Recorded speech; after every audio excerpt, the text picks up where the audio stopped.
दोस्तों आज मैं एक अलग एनवायरनमेंट में रिकॉर्ड कर रहा हूं तो शायद आपको आवाज में फर्क महसूस हो सकता है। वेलकम माय डियर रॉकेट्स, कैसे हैं आप सभी। आज हम देखने वाले हैं सानी कायदम। मूवी की शुरुआत में हमको एक खंडर जैसी जगह पर पौनी और संगाई को दिखाया जाता है, जो दोनों भाई बहन हैं। यहाँ पौनी संगाई से कहती है कि सभी का एड्रेस बता दिया है। इतना कहने के बाद वो संगाई के साथ अंदर जाती है, जहाँ हम एक औरत को देखते हैं जिसका इन दोनों ने बहुत ही बुरा हाल किया था। मगर पौनी के लिए इतना काफी नहीं था, वो उस औरत को जिंदा ही आग लगा देती है, जिसकी चीखों के साथ दोस्तों ये सीन होता है कट। दोस्तों इस मूवी की कहानी सच्ची घटना पर आधारित है, जिसे शुरुआत से जानने के लिए हमें फ्लैशबैक में जाना पड़ेगा। सलाम, नमस्ते, सत श्री अकाल। तो आप सब कैसे, उम्मीद करती हूँ अच्छे होंगे, अपनी खैरियत से होंगे। दोस्तों आज मैं जिस वीडियो पे रिएक्शन देने जा रही हूँ वो तमिल की मूवी सानी कायधन है। ये मूवी रियल स्टोरी पे बेस्ड है। मूवी की कहानी ऊंची नीची जाति के भेदभाव के इर्द गिर्द घूमती है।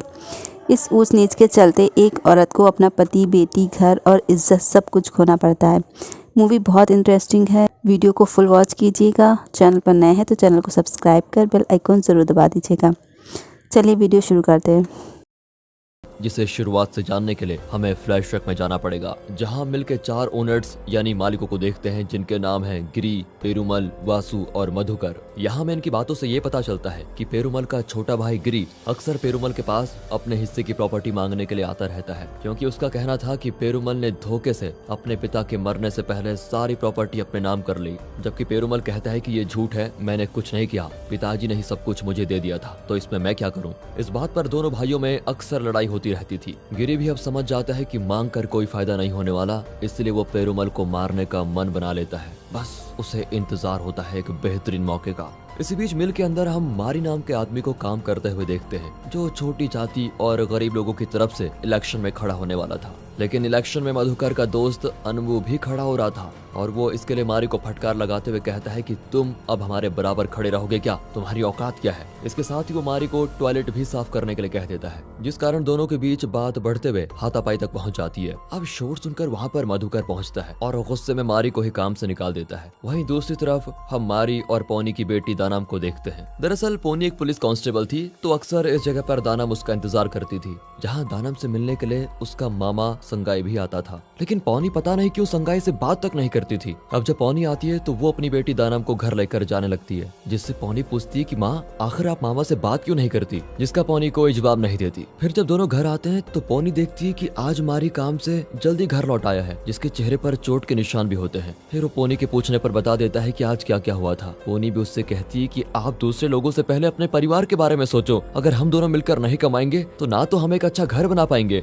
और ना ही अपनी बेटी की शादी सही समय पर कर पाएंगे। इसलिए आप ये इलेक्शन वगैरह का झमेला छोड़कर साहब लोगों से माफी मांग लो, ताकि वो आपको दोबारा से नौकरी पर रख ले। मारी अपनी पत्नी की बात मानकर दूसरे दिन मधुकर और बाकी सभी से माफी मांगने जाता है, जिस दौरान मधुकर उससे कहता है कि तुम अपनी वर्दी वाली बीवी को हमारे पास एक रात के लिए भेज दो तो तुम्हें हम नौकरी पर वापस रख लेंगे। बस ये सुनते मारी का खून खौल जाता है। वो मधुकर के मुंह पर पहले तो थूक देता है और फिर बात बिगड़ने पर मारी का एक दोस्त उसको वहां से तुरंत लेके जाता है। लेकिन अब मधुकर ये चीज दिल पर ले लेता है। उससे बर्दाश्त नहीं होता कि मारी जैसा गरीब और नीच जात का आदमी उससे इस तरह व्यवहार करके चला गया है, इसलिए अब वो मारी से इसका बदला लेने का एक प्लान बनाता है। इसी बीच हम दानम और संगाई को देखते हैं, जो रोज की तरह पौनी का इंतजार कर रहे होते हैं। अब दानम संगाई को अपने दोस्त सुदुलाई से मिलवाती है, जो कि असल में पेरुमल का बेटा है, और साथ ही वो देख नहीं सकता है। तभी वहाँ पर पेरुमल भी आ जाता है। वो सुदुलाई को अपने साथ लेकर चला जाता है। अब काफी देर होने के बाद भी जब पौनी नहीं आती तो संगाई को उसकी चिंता होने लगती है कि कहाँ गई।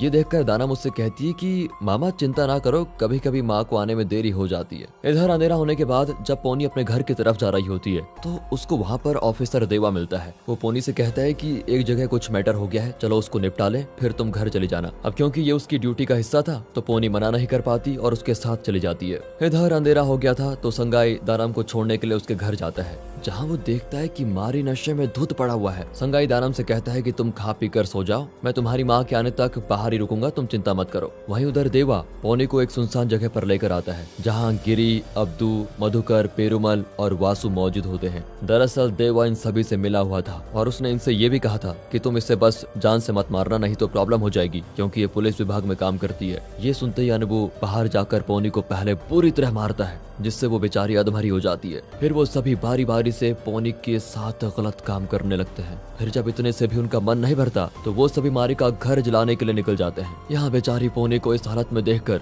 वहाँ पास में खेल रहे बच्चे उसे गंदी तरह से छूते भी हैं, जिसमें सुदुलाई भी शामिल होता है। लेकिन बेहोश होने से पहले पोनी उसका चेहरा देख लेती है। अब इन बच्चों को पोनी के पास देखकर देवा उन्हें वहाँ से भगाता है और फिर पोनी को बेहोश देखकर बाकी सभी की तरह वो भी उसके साथ दुष्कर्म करता है। अब यहाँ मारी के घर के बाहर संगाई को देखकर वासु उसके सर पर मारकर उसे बेहोश कर देता है। अब अनबू ये भी देखता है कि घर के अंदर दानम और मारी दोनों ही मौजूद हैं, फिर भी वो घर को आग के हवाले कर देता है, जिसके साथ ही वो लोग निकल जाते हैं। और जब तक संगाई को होश आता तब तक वो पूरा घर आग में घिरा हुआ होता है, जिसके अंदर से दानम और मारी की चीखें सुनाई दे रही होती हैं। संगाई चाह कर भी उनको बचा नहीं पाता।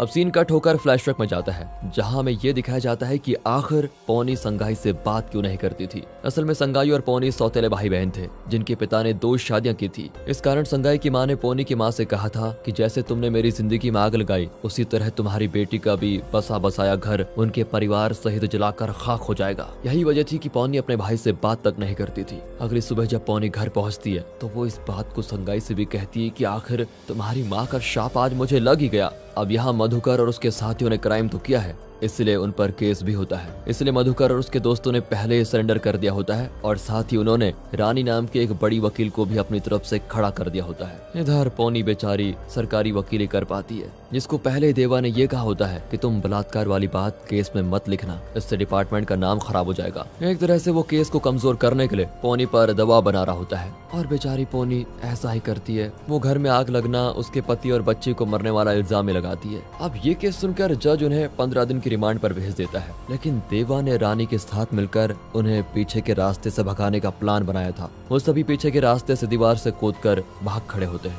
इसके बारे में जैसे ही पोनी को पता चलता है तो वो समझ जाती है कि इसमें भी देवा का ही हाथ है। इधर इन सभी के अलग अलग छिपने और रहने का इंतजाम पहले से गिरी ने किया होता है, जिसके बारे में रानी को पता था। बेचारी पोनी अपने भाई संगाई के पास आकर उससे सब कुछ बताती है और पूछती है कि आखिर तुम अपना गांव और घर छोड़कर यहाँ क्यों रह रहे हो। संगाई उससे बताता है कि जानती हो, जैसा तुम्हारे साथ हुआ उसी तरह का कुछ मेरे साथ भी घटा था। मेरे बेटे ने एक जमींदार के पेड़ से आम तोड़ लिया था, इसलिए उसने मेरे बेटे को पकड़कर उसे बहुत मारा और जब मेरी पत्नी उसे रोकने गई तो उसे और मेरे बेटे को ही उसने मौत के घाट उतार दिया। मैंने इस बात का उससे बदला लेना चाहा, उसके लिए हथियार भी खरीद लिए थे, लेकिन फिर मैंने तुम्हारी बेटी दानम को देखा और उसके लिए जीने लगा, मगर वो भी आज मुझसे दूर हो गई। अब ये सुनकर पोनी संगाई से कहती है, क्या तुम दानम और मारी की मौत का बदला लेने में मेरी मदद नहीं करोगे। संगाई तुरंत तैयार हो जाता है। कुछ दिन के बाद संगाई पोनी को एक खंडर में लेकर जाता है, जहाँ उसने रानी को बांध कर रखा होता है। संगाई पोनी से कहता है कि इसे उन सभी का एड्रेस पता है, अब क्योंकि ये एक औरत है तो मैं इस पर हाथ नहीं उठा सकता, तो अब ये तुम्हारे हवाले है। पोनी फिर एक चाकू लेकर रानी के पास जाती है। पहले तो वो चाकू से रानी के कंधे पर फिर उसके पेट पर वार करती है, जिस कारण रानी उन सभी का एड्रेस पोनी को दे देती है, जिसके बाद पोनी उस पर कोई दया नहीं दिखाती और रानी को जिंदा ही जला देती है। और दोस्तों यही सीन हमने शुरुआत में देखा था। इनका अगला टारगेट अनबू है, जो कि एक पुराने स्कूल में रुका हुआ था, जिसकी देखभाल करने के लिए गिरी ने एक लड़के को रखा होता है। अनबू उस लड़के से कहता है कि तुम अपनी छोटी बहन को लेकर यहाँ आओ। वो पूरी तरह से नशे में धुत था, जिससे ठीक चला भी नहीं जा रहा होता है। तभी वहाँ पर पोनी और संगाई आ जाते हैं, जिनसे अनबू पहले तो भागने की कोशिश करता है, पर नशे में होने की वजह से वो गिर पड़ता है। फिर उसको उठाकर दोनों वापस स्कूल लेकर बांध देते हैं। पोनी तो अनबू को कई बार चाकू से मारती है। इसी बीच वो लड़का संगाई से बताता है कि ये मेरी बहन से पता नहीं क्यों मिलना चाहता था, जो कि सिर्फ 6 साल की है। यहाँ संगाई उस लड़के को बाहर ले जाकर बताता है, असल में अनबू तुम्हारी बहन के साथ वो करना चाहता था। जिस बात को सुनकर वो लड़का संगाई और पोनी को एसिड ला कर देता है। पोनी फिर उस एसिड को अनबू के मेन पार्ट में ही डाल देती है, जिससे अनबू की मौत तड़पते हुए होती है और देखने में काफी मजा भी आता है। उसे मारने के बाद संगाई और पोनी पेरुमल को मारने के लिए उसके ठिकाने पर जाते हैं, जहां पेरुमल और उसके बेटे सुदुलाई की जान पहले ही खतरे में होती है, क्योंकि उसके छोटे भाई गिरी को पेरुमल और उसके बेटे को रास्ते से हटाकर प्रॉपर्टी पर कब्जा जो करना था। पेरुमल सुदुलाई को एक जगह पर छिपाकर गिरी और उसके आदमियों का ध्यान भटकाता है, जिस दौरान गिरी उसको पकड़ ही लेता है। वो पेरुमल से उसके बेटे के बारे में पूछता है तो पेरुमल एक गाड़ी की तरफ इशारा करके बताता है कि मैंने अपने बेटे को उसमें छिपा दिया है, अब वो तुम्हारी पहुंच से बहुत दूर है। ये सुनते ही गिरी और उसके आदमी बुरी तरह से पेरुमल को जान से मार डालते हैं, जिसके कुछ देर के बाद वहाँ पर पोनी और संगाई आते हैं, जहाँ पेरुमल की लाश को देखकर पोनी काफी दुखी होती है, क्योंकि वो अपने हाथों से उसको मारना चाहती थी। वहाँ कुछ दूर पर संगाई सुदुलाई को देखता है, जिससे जिसे देखते ही पोनी उसको मारने के लिए बढ़ती है, पर संगाई उसे रोक लेता है। पोनी उसे बताती है कि उस रात ये भी मुझे गलत तरीके से छू रहा था। संगाई पोनी से कहता है कि ये ऐसा नहीं कर सकता क्योंकि ये अंधा है, तुम्हें जरूर गलतफहमी हुई होगी। ये कहकर वो सुदुलाई को अपने साथ लेके जाता है। उस दौरान गुस्से में पोनी हवा में फायर करती है, जिसकी आवाज को सुनकर गिरी और उसके आदमी वहां पर पहुंच जाते हैं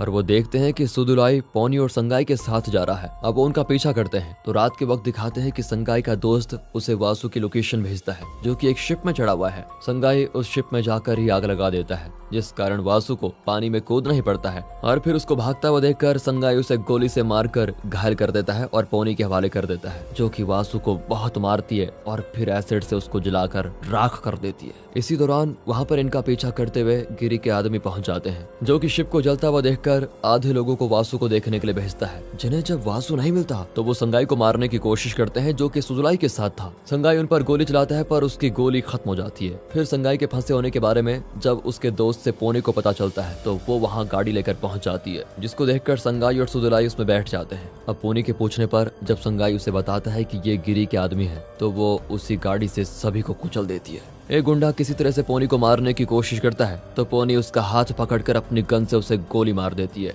अब बाकी बचे हुए लोग किसी तरह से अपनी जान बचाते हैं और फिर इस बारे में वो देवा को फोन पर बताते हैं, जो कि थिएटर में मधुकर के साथ होता है। वो मधुकर से कहता है कि पोनी पागल हो गई है। मधुकर बोलता है कि मैं एक औरत से नहीं डरूंगा। तभी वहाँ पर गिरी भी आ जाता है, साथ ही वहाँ पोनी और संगाई भी पहुँचते हैं। संगाई सुदुलाई को एक सुरक्षित जगह छुपाकर पोनी से कहता है कि पहले मैं अंदर जाता हूँ, तुम कुछ देर के बाद आना। वो एक बंदूक और चाकू लेकर अंदर घुसता है तो उसका सामना गिरी और मधुकर के गुंडों से होता है। वो उन्हें मारते हुए आगे बढ़ता है पर वो सभी संगाई को काफी ज्यादा घायल कर देते हैं। फिर भी संगाई सभी को मार गिराता है। इसी बीच पीछे के रास्ते से पोनी भी वहां पर पहुंच जाती है, जो आते ही पहले मधुकर के कंधे पर गोली मारती है, फिर देवा को भी शूट करके घायल कर देती है। इसके बाद वो मधुकर के पास आती है, जिसको देखकर मधुकर कहता है, उम्मीद है तुम्हें उस रात मजा तो आया होगा। इस पर पानी बिना देरी किए उसके सर को धड़ से अलग कर देती है, जिसके साथ मधुकर का भी खेल खत्म हो जाता है। इसी दौरान घायल संगाई जब देवा को एक गन उठाने की कोशिश करते हुए देखता है तो वो उसके हाथ को काटने के साथ उससे भी मार डालता है। फिर पोनी संगाई को लेकर यहाँ से निकलती है,